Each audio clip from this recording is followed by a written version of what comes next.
Wow! మనం ఎన్నో రైతాలు చేసుకుంటూ ఉంటాం. రకరకాల రైతాలు ఉంటాయి. ఒకటి కాదు, 2 కాదు, 3 కాదు. మనం ఎన్నంటే అన్ని చేసుకోవచ్చు. ఫస్ట్ అయితే నేను పెరుగు తీసుకున్నాను. పెరుగుని డైల్యూట్ చేసేసుకున్నాను. చక్కగా డైల్యూట్ చేసుకున్న దాంట్లో నేను కొత్తిమీర, పుదీనా ఆల్రెడీ కొంచెం వేసేసాను. బట్ తర్వాత మళ్ళీ మీకు వేసేటప్పుడు చూపిస్తాను. ఇలాగ ఉల్లిపాయలు కూడా సన్నగా తరిగి పొడుగ్గా తరుక్కుని వేసేసాను.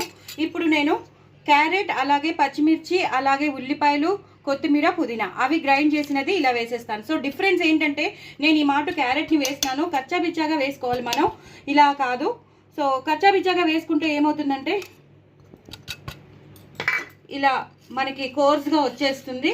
దాన్ని ఇలాగా కలిపేసుకోవాలి. అలాగే మిరియాల పొడి వేసుకుంటాను. మిరియాల పొడి, అలాగే కొంచెం ఉప్పు, మనకి రైతాకి ఎంత ఉప్పు కావాలో అంత ఉప్పు, అలాగే నేను ఎప్పుడు చెప్తాను కదా పాలు పోసుకుంటానని, చిక్కని పాలు, అలాగే లాస్ట్లో మళ్ళీ చెప్పాను కదా కొత్తిమీర, పుదీనా వేసుకుంటానని, అది. సో ఇవన్నీ మీరు వేసుకుని ఒక్కసారి మీరు రైతా చేసుకోండి, అద్దరిపోతుంది. ఎప్పుడు మనం ఏం చేస్తామంటే మామూలుగా పచ్చిమిరపకాయలు, ఉల్లిపాయలు పెరుగులో వేసేస్తాం, తగినంత నీళ్లు పోసేసుకుంటాం, లేదా చిక్కగా చేసేసుకుంటాం, ఉప్పు వేసేసుకుంటాం. అలా కాకుండా నేను వేసినవన్నీ మీరు వేయండి. నేను చేసినట్టు క్యారెట్ ఇలా తురుముకుని చేసుకోండి. అలాగే మిరియాల పొడి వేసుకుని, ఎక్కువ కొత్తిమీర, పుదీనా వేసుకుని, కొన్ని గ్రైండ్ చేయండి ఉల్లిపాయల్ని, కొన్ని ఉల్లిపాయల్ని ఇలాగా పొడుగ్గా వేసుకోండి. అది అసలైన రైతా, అదిరిపోతుంది. చెప్పాను కదా రకరకాల రైతాలు ఉంటాయి.